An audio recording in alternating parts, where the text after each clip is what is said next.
मैं CS पटेल बृहन मुंबई महानगर पालिका वर्चुअल क्लास की ओर से आप सबका हार्दिक स्वागत करता हूं। बच्चों, वैश्विक महामारी के चलते इस वर्ष पठन पाठन का कार्यक्रम प्रभावित हो रहा है। ऐसे में हमारी बृहन मुंबई महानगर पालिका ने प्रत्येक विद्यार्थी तक ऑनलाइन शिक्षण पहुंचाने की व्यवस्था की है। तो आइए बच्चों शुरू करते हैं। तो बच्चों, पूर्व उच्च प्राथमिक से त्वरित परीक्षा कक्षा 5वीं की हम बात करेंगे। तो बच्चों, आज का विषय है बुद्धिमत्ता जांच यानी इंटेलिजेंस टेस्ट। और बच्चों, आज का घटक है 11.1 भावनिक बुद्धिमत्ता, जो कि विशेष प्रकार के प्रश्न है बच्चों, जिसका आज हम अभ्यास करने वाले हैं। तो बच्चों, मैं CS Patel virtual training centre MCGM Mumbai से। आइए बच्चों आगे बढ़ते हैं।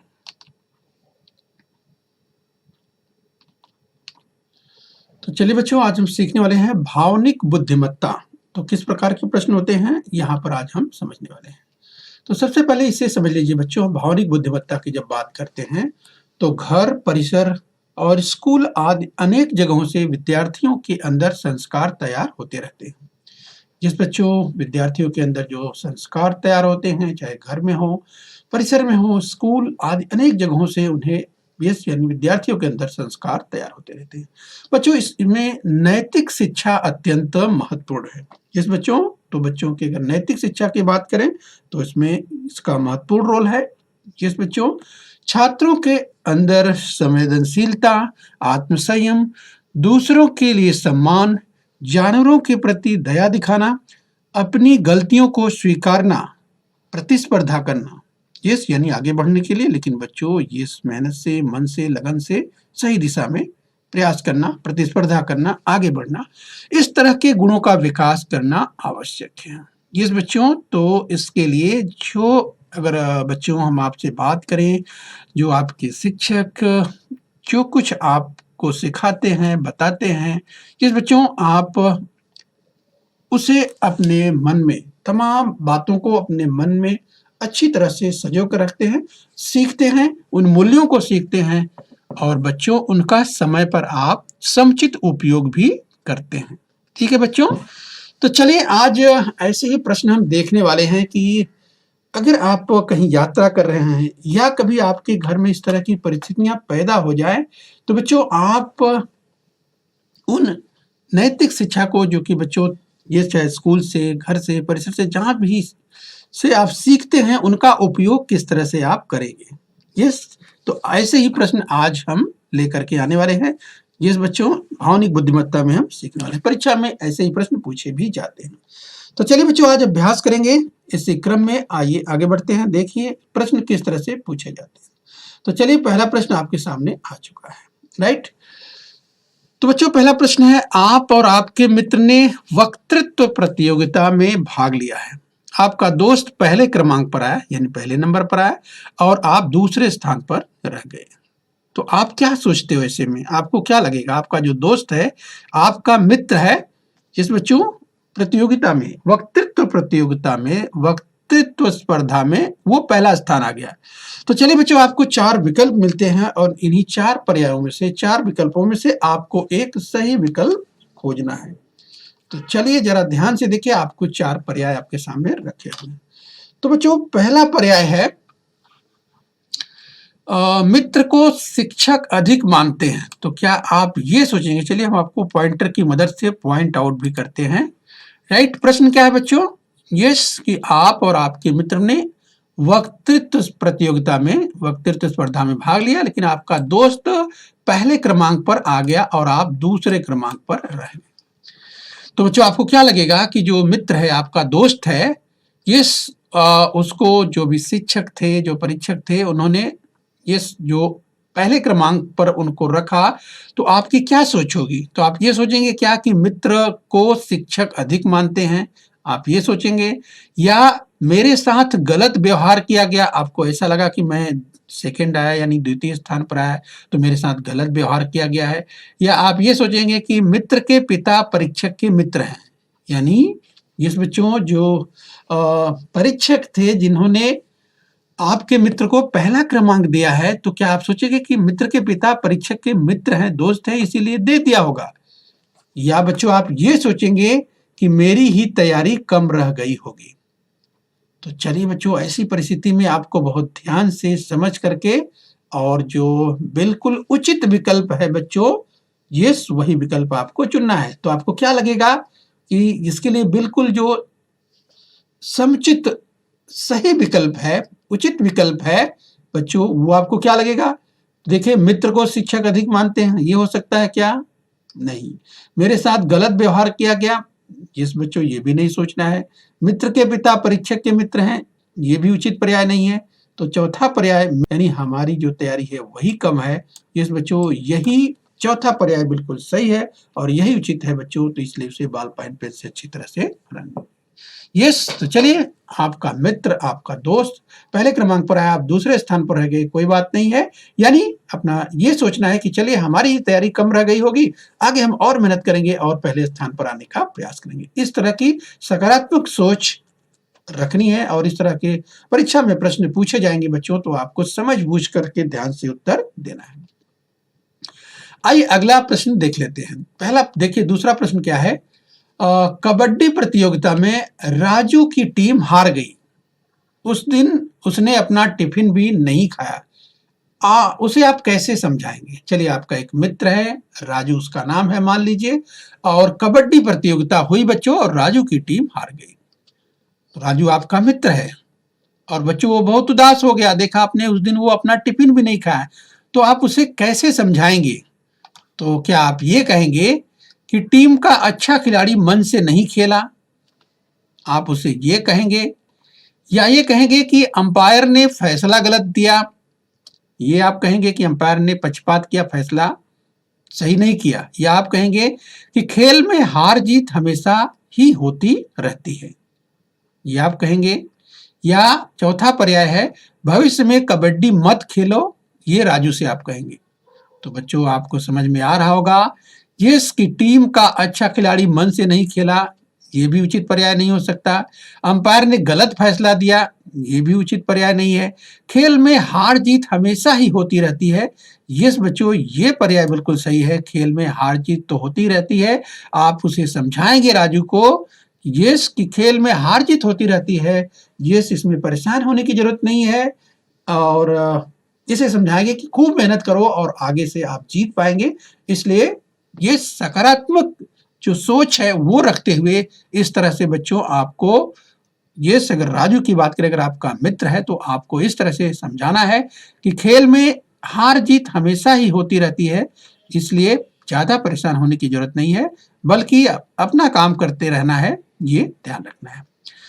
तो चलिए, देखा बच्चों आपने, तीसरा पर्याय बिल्कुल सही है, तो उसे बॉल पॉइंट पेन से रख लीजिए। बच्चों इस प्रकार के प्रश्न बहुत आसान होते हैं, लेकिन ध्यान रखना है कि जो पर्याय दिए रहते हैं उसमें से कुछ पर्याय आपको मिलते जुलते नजर आएंगे, अर्थात लगेगा हाँ अरे ये भी हो सकता है। तो ऐसे में आपको जो सबसे उचित, सबसे सही, सबसे उचित जो पर्याय है वही आपको चुनना होता है, ये आपको ध्यान रखना है। तो चलिए इसी क्रम में अगला प्रश्न देख लेते हैं। राइट, तो चलिए आपके सामने तीसरा प्रश्न आ चुका है। तो तीसरा प्रश्न है, रोहन के कक्षा में लगातार अकेलेपन के बारे में आप क्या सोचते हैं? यानी रोहन कक्षा में लगातार अकेलेपन, यानी वह किसी से बोलता नहीं, किसी से बात नहीं करता है। तो आप क्या सोचेंगे कि रोहन ऐसा क्यों कर रहा है? तो बच्चों यहाँ पर 4 पर्याय दिए हुए हैं, इनमें से आपको एक उचित पर्याय चुनना है। तो देखिए बच्चों, पहला पर्याय क्या दिया है, उसे विनम्र माना जाना चाहिए क्योंकि वह अकेले अकेले रहता है। तो पहला पर्याय आपने क्या देखा कि उसे विनम्र माना जाना चाहिए क्योंकि वह अकेले अकेले रहता है। तो बच्चों क्या यह पर्याय उचित है? आप सोचिए कि रोहन के कक्षा में लगातार अकेलेपन के बारे में, यानी कक्षा में अगर वो अकेलापन महसूस कर रहा है तो उसका क्या कारण हो सकता है? तो आप ये कहेंगे क्या उसे विनम्र माना जाना चाहिए क्योंकि वह अकेले अकेले रहता है? तो क्या अकेले अकेले रहना ये विनम्रता की पहचान है? तो नहीं बच्चों, ये भी नहीं हो सकता। अपने आप को होशियार समझता है इसलिए नहीं बोलता है, ऐसा आप समझना पड़ेगा। यानी रोहन अपने आप को होशियार समझता है इसलिए नहीं बोलता है, ऐसा समझना पड़ेगा। तो बच्चों ये भी पर्याय सही नहीं हो सकता। तीसरा दिया है पर्याय, उससे बात करने की कोशिश करेंगे कि आखिर में रोहन बात क्यों नहीं कर रहा है किसी से, अकेलेपन के साथ क्यों रह रहा है, यानी अकेले क्यों रह रहा है, किसी से बात करने की कोशिश नहीं कर रहा है। तो क्या आप करेंगे, क्या आप जो है रोहन से बात करने की कोशिश करेंगे? तो तीसरा पर्याय दिया है, उससे बात करने की कोशिश करेंगे। तो चौथा भी पर्याय देख लीजिए, उसे इस बात का घमंड है कि उसके पिता डॉक्टर हैं, वह चाहता है कि हर कोई उससे बात करे, उससे पूछे। तो बच्चों क्या ये हो सकता है कि वो घमंडी है, उसके पिता डॉक्टर हैं और वो चाहता है कि हर कोई इससे बात करे? तो ऐसे क्या लग रहा है कि ये विचार? तो बच्चों ऐसे में जो तीसरा पर्याय है, ध्यान से देखिए, आप क्या करेंगे, उससे बात करने की कोशिश करेंगे। इस तरह से बच्चों कि रोहन को क्या समस्या है, वह अकेले अकेले क्यों रहता है, उसके बारे में पता नहीं चल रहा है कि आखिर में वो क्यों अकेले अकेले रह रहा है। तो उससे बात करेंगे, तब वो बताएगा कि आखिर उसकी समस्या क्या है। तो बिल्कुल सबसे उचित जो पर्याय है वो तीसरा है, उससे बात करने की कोशिश करेंगे। राइट, तो तीसरा पर्याय बिल्कुल सही है बच्चों। तो उसे बॉल पेन से अच्छी तरह से रंग दीजिए। आइए बच्चों अगला सवाल देख लेते हैं। तो चलिए आपके सामने स्क्रीन पर चौथा सवाल आ रहा है, जरा ध्यान से देखिए। तो चौथा प्रश्न है, गणित की परीक्षा होने के कारण आपके माता पिता आपको शादी में नहीं ले जा रहे हैं, तो आप क्या करेंगे?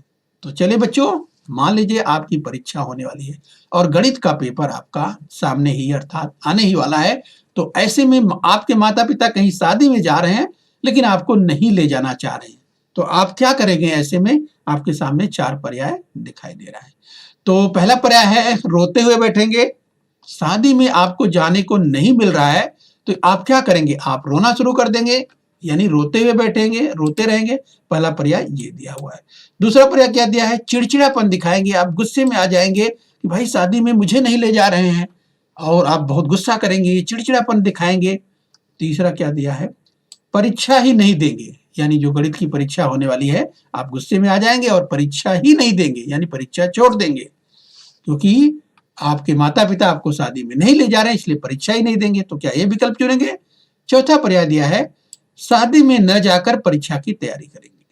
तो बच्चों ये साफ समझ गए होंगे कि यहाँ पर ये जो चौथा पर्याय है बिल्कुल सही है कि आपके माता पिता आपको इसलिए शादी में नहीं ले जा रहे हैं क्योंकि आपकी परीक्षा, गणित की परीक्षा होने वाली है। तो बच्चों आप शादी में जाएंगे, आपका समय व्यतीत होगा, और इसलिए जो है वे चाहते हैं कि आप शादी में न जाएं, आप तैयारी करें, अपने परीक्षा पर ध्यान दें।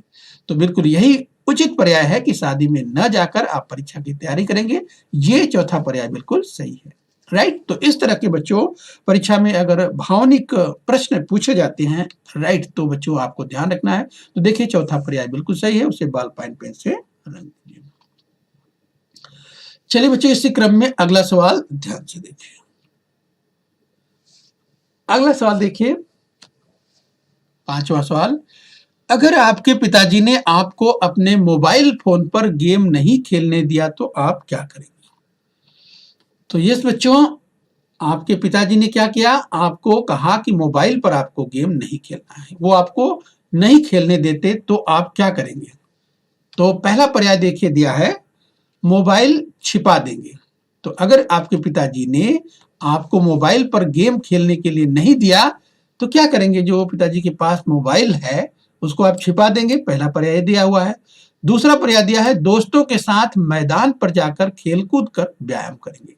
तो क्या आप ये करेंगे कि अगर आपके पिताजी ने मोबाइल पर गेम खेलने नहीं दिया तो कोई बात नहीं, आप दोस्तों के साथ मैदान पर जाएंगे और खेल कूद करके, ये यानी खेल कूद करेंगे, व्यायाम करेंगे। तीसरा पर्याय क्या है? पिता से बात करना बंद कर देंगे, क्योंकि पिताजी ने गेम नहीं मोबाइल पर खेलने दिया, इसलिए पिताजी से बात करना बंद कर देंगे। तीसरा पर्याय ये दिया है। चौथा पर्याय दिया है, खाना पीना छोड़ देंगे, यानी अगर पिताजी ने गेम खेलने नहीं दिया मोबाइल पर तो खाना पीना ही छोड़ देंगे, ये चौथा पर्याय दिया है। तो बच्चों आपको समझ में आ गया होगा कि इसमें सबसे उचित पर्याय कौन सा है। तो बच्चों ये इसमें सबसे उचित पर्याय है दूसरा, दोस्तों के साथ मैदान पर जाकर खेल कूद कर व्यायाम करेंगे। यानी बच्चों आपके पिताजी ने अगर आपको मोबाइल फोन पर गेम खेलने के लिए नहीं दिया तो वे सोचते होंगे कि नहीं, आपको चाहिए कि अगर आपके पास समय है तो आप मैदान पर जाइए, मैदान पर खेल कूद करके व्यायाम कीजिए, और आपका शरीर इससे स्वस्थ रहेगा। तो आपके अच्छे स्वास्थ्य की कामना करते हुए वे आपको गेम खेलना नहीं देना चाहते मोबाइल पर। तो कोई बात नहीं, आपको समझ जाना चाहिए और अपने साथी दोस्त अगर हैं तो उनको ले जा करके और मैदान पर जो है जिस बच्चों खेल-कूद यानी खेलिए, व्यायाम कीजिए। तो दूसरा पर्याय बिल्कुल सही है। तो बिल्कुल सटीक, सबसे सटीक पर्याय यही है। ठीक है? तो चलिए बच्चों, इसी क्रम में हम और आगे बढ़ लेते हैं। अगला सवाल यानी छठवां। तो दूसरा पर्याय बिल्कुल सही है बच्चों इसमें, तो इसे आप अच्छी तरह से पहले बॉल पॉइंट पेन से रंग दीजिए। आइए बच्चों, अगला सवाल, छठवां सवाल हम देख लेते हैं। छठवां सवाल आपके सामने स्क्रीन पर ये रहा। स्कूल में लंच ब्रेक था, आपका दोस्त बहुत भूखा है, लेकिन आज वह अपना टिफिन घर पर ही भूल गया। आपके पास लंच बॉक्स है, आप क्या करेंगे? तो चलिए बच्चों, 4 पर्याय यहाँ पर दिया हुआ है, जिसमें पहला पर्याय दिया हुआ है, यस, मैं मित्र के सामने डिब्बा खोलकर स्वतः खाना शुरू कर दूंगा। तो देखिए बच्चों, स्कूल में लंच ब्रेक हुआ, आपका दोस्त है और वो बहुत भूखा है, लेकिन वो आज अपना टिफिन घर पर ही भूल गया। तो आपके पास लंच बॉक्स है, तो ऐसे में आप क्या करेंगे? तो पहला पर्याय दिया है, मैं मित्र के सामने डिब्बा खोलकर स्वतः खाना शुरू कर दूंगा। तो क्या आप ये करेंगे? डिब्बा खोलेंगे और स्वतः यानी खुद ही खाना शुरू कर देंगे। दूसरा क्या दिया है, मैं अन्य दोस्तों से कहूंगा कि उसे खाने का डिब्बा दें। तो क्या ये बोलेंगे कि मैं अन्य दोस्तों से कहूंगा, साथियों से कहूंगा कि उसे खाने को दे दें, यानी खाने का डिब्बा दे यानी खाने को दे। तीसरा पर्याय देखिए क्या दिया है, दोनों लोग डिब्बे में से मिल बांट कर खा लेंगे। यानी क्या आप करेंगे ये कि आपका दोस्त भूखा है, अपना टिफिन घर पर भूल गया, तो दोनों लोग यानी आप और आपका दोस्त मिल करके डिब्बे में से मिलजुल करके खा लेंगे। क्या आप ये करेंगे? चौथा पर्याय दिया है, मैं स्वतः उपवास रहकर अपने मित्र को पूरा डिब्बा खाने को दे दूंगा। यानी मैं नहीं खाऊंगा, अपने मित्र को पूरा डिब्बा खाने को दे दूंगा। अब बच्चों, आपको सोचना है कि सबसे सटीक, सबसे उचित पर्याय क्या है। कुछ बच्चे यहाँ पर सोच सकते हैं कि चलिए हमारा मित्र आज डिब्बा नहीं ले आया, तो चलो मैं स्वतः उपवास रहूंगा यानी नहीं खाऊंगा और अपने मित्र को पूरा डिब्बा ही खाने को दे दूंगा। तो बच्चों, आप कुछ विद्यार्थी ये सोचते हैं कि हाँ, ये विकल्प ठीक हो सकता है, लेकिन बच्चों ये विकल्प ये बिल्कुल सही नहीं है। यानी बच्चों, आपको उपवास रहने की जरूरत नहीं है, आप टिफिन ले आए हैं, आप भी खाइए। लेकिन बच्चों देखिए, तीसरे पर्याय में क्या करा है, दोनों लोग मिलकर, यस बच्चों, दोनों लोग डिब्बे में से मिल बांट कर खा लेंगे। यस, आपका दोस्त अगर टिफिन नहीं लाया है तो मिल बांट कर खा लेंगे। ये पर्याय तीसरा बिल्कुल सही है और सबसे सटीक पर्याय, सबसे उचित पर्याय यही है। राइट, तो तीसरे को बॉल पॉइंट पेन से रंग देना है। तो चलिए बच्चों, 6 प्रश्न आपने देख लिए। आगे 7वां प्रश्न आपके सामने स्क्रीन पर ये रहा। स्कूल में आपके दोस्त ने प्रकृति का एक सुंदर चित्र बनाकर सर को दिखाया। सर ने उस चित्र की तारीफ करते हुए उसे कक्षा की दीवार पर चिपका दिया। ऐसे में आपको कैसा लगेगा? राइट, तो देखिए बच्चों, आपके दोस्त, जो आपका एक दोस्त है, वो प्रकृति का एक सुंदर चित्र बना करके सर को दिखाता है क्लास में, और क्लास में सर क्या करते हैं, उसकी चित्र की बहुत तारीफ करते हैं और उसे कक्षा की दीवार पर चिपका देते हैं। ऐसे में आप क्या करेंगे? ऐसे में आप क्या करेंगे? तो ऐसे में पहला पर्याय दिया है, छुट्टी के दौरान दीवार पर लगी तस्वीर को फाड़ देंगे। यानी जो आपके मित्र की जो मित्र ने आपका जो आपके मित्र ने जो चित्र बनाया है, जिसे सर ने दीवार पर चिपका दिया है, तो जैसे ही छुट्टी हो गई वैसे ही उस तस्वीर को, उस पिक्चर को, उस तस्वीर को फाड़ देंगे। ये करेंगे आप, या उससे, उस दोस्त से बात नहीं करेंगे, क्योंकि सर ने उसके चित्र को दीवार पर लगाया, सभी बच्चे देखेंगे, तो इसलिए आप उस दोस्त से बात करना बंद कर देंगे। दूसरा पर्याय दिया है। तीसरा दिया है, मैं अपने मित्र को बधाई देकर उसके जैसा चित्र बनाने का प्रयास करूंगा। तो क्या आप ये करेंगे? चौथा पर्याय दिया है, मैं अपने दोस्त को बताऊंगा कि सर हमेशा उसकी ही तारीफ करते रहते हैं। तो बच्चों, यहाँ पर आपने देखा, यस, ध्यान से देखिए, तीसरा पर्याय, मैं अपने मित्र को बधाई देकर उसके जैसा चित्र बनाने का प्रयास करूंगा। राइट, तो बच्चों यहाँ पर आप समझ सकते हैं कि आप अपने मित्र को बधाई दे करके उसके जैसा चित्र बनाने का प्रयास करेंगे। बच्चों, ये पर्याय बिल्कुल सही है, सचिव सटीक है तो उसे बॉल पॉइंट पेन से आप रंग देंगे। राइट, तीसरा पर्याय बिल्कुल सही है, तो उसे रंग। चलिए बच्चों, अगला 8वां प्रश्न आपके सामने स्क्रीन पर ये रहा। घर के बाहर तेज बारिश हो रही है, बाहर बकरी का बच्चा बारिश में भीग रहा है और ठंड से कांप रहा है, आप क्या करोगे? राइट, तो प्रश्न को ध्यान से समझ लेना है बच्चों। अगर एक बार में प्रश्न आपको समझ में नहीं आता तो आप उसे 2 बार पढ़ लीजिए। घर के बाहर तेज बारिश हो रही है, बाहर बकरी का बच्चा बारिश में भीग रहा है। तो चलिए, बारिश हो रही है और बाहर बकरी का बच्चा बारिश में भीग रहा है और ठंड से कांप भी रहा है, तो ऐसे में आप क्या करोगे? पहला पर्याय दिया है, मैं उस बकरी के बच्चे को पड़ोसी के घर ले जाऊंगा और छोड़ दूंगा।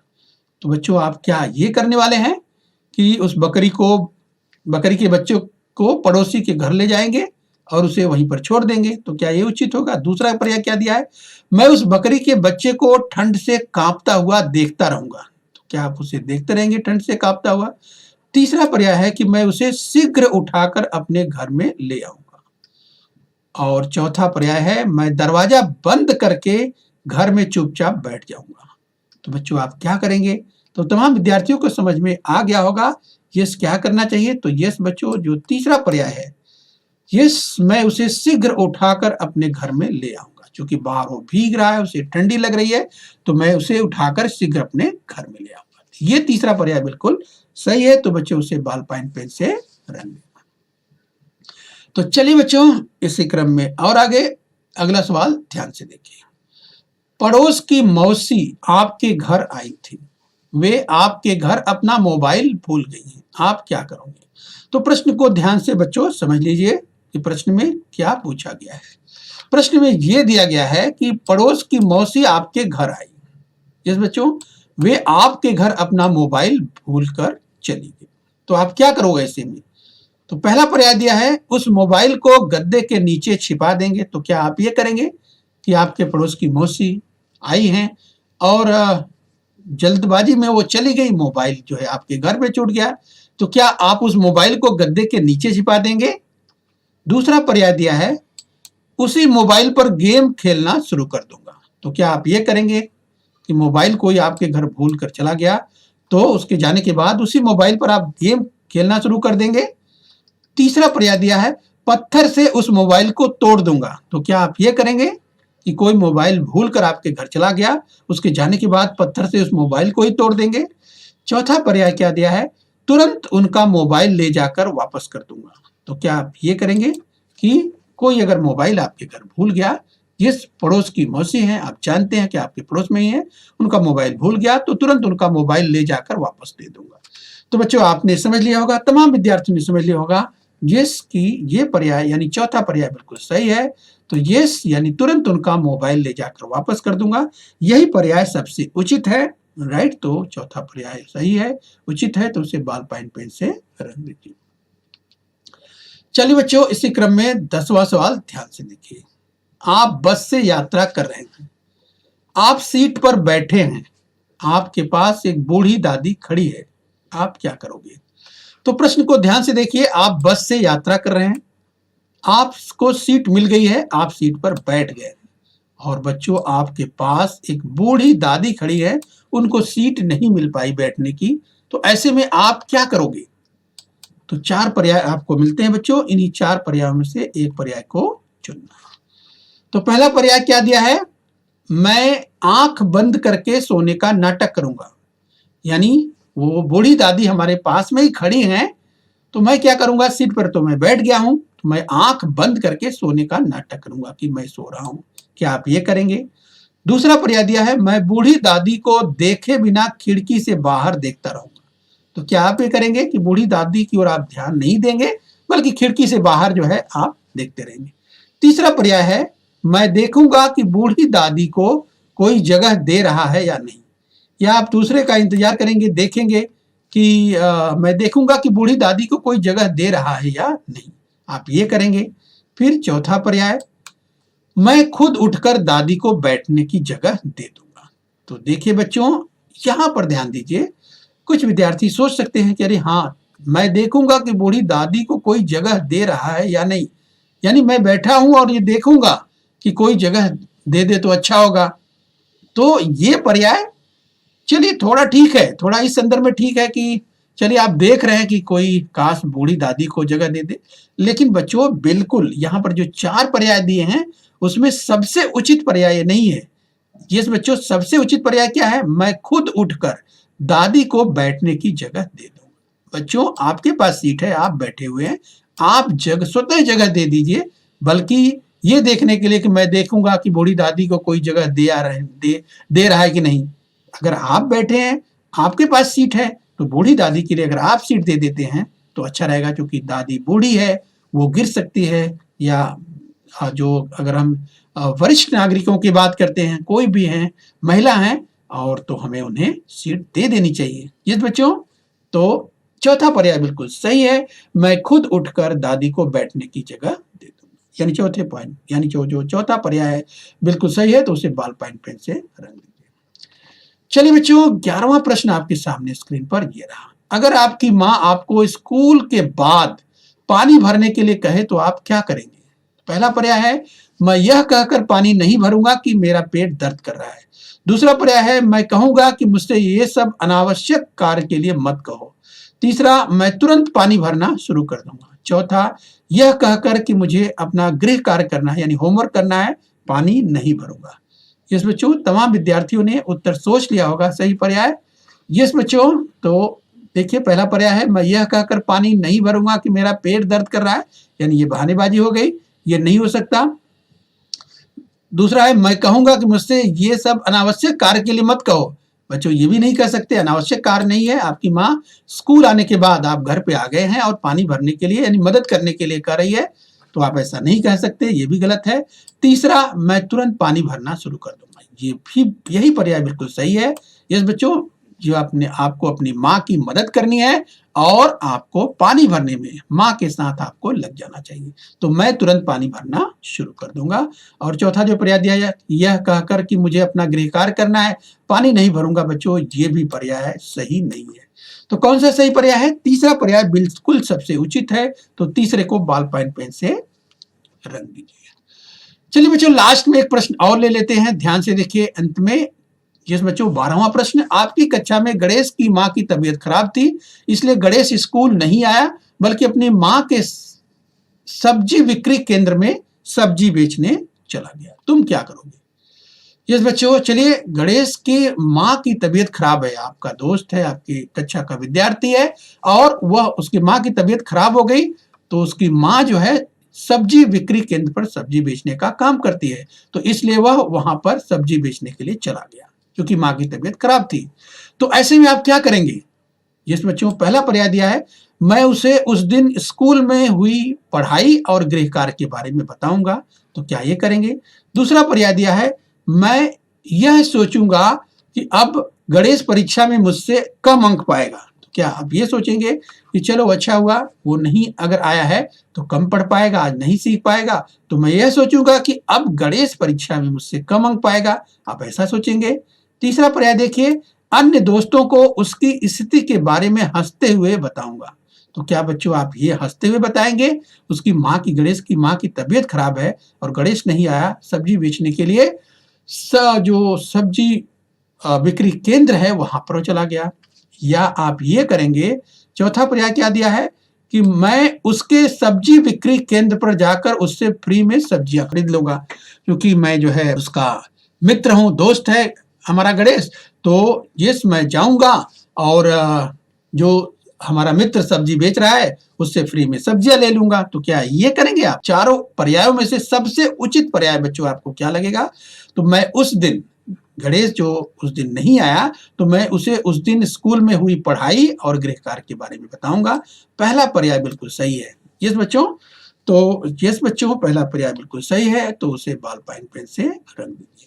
तो देखा बच्चों, आपने इस तरह से जो भावनिक प्रश्न है पूछे जाएंगे, तो बहुत ध्यान से, सावधानी से आप बच्चों यस उसे हल करेंगे और सही पर्याय तक, सही विकल्प तक पहुंच जाएंगे। तो बच्चों, उम्मीद करते हैं कि आज के घटक को अच्छी तरह से आपने समझ लिया है। बच्चों इसी तरह के प्रश्नों का खूब अभ्यास कीजिए और खूब मेहनत से पढ़ते रहिए बच्चों, और अपने स्वास्थ्य का ध्यान रखिए। ओके बच्चों। बच्चों, बृहन मुंबई महानगर पालिका के इस चैनल को सब्सक्राइब कर लीजिए और बेल आइकन प्रेस कर लीजिए। तो बच्चों, हम उम्मीद करते हैं यहाँ तक आपने समझ लिया है। आगे फिर मिलेंगे। आज के लिए इतना ही। Thank you very much.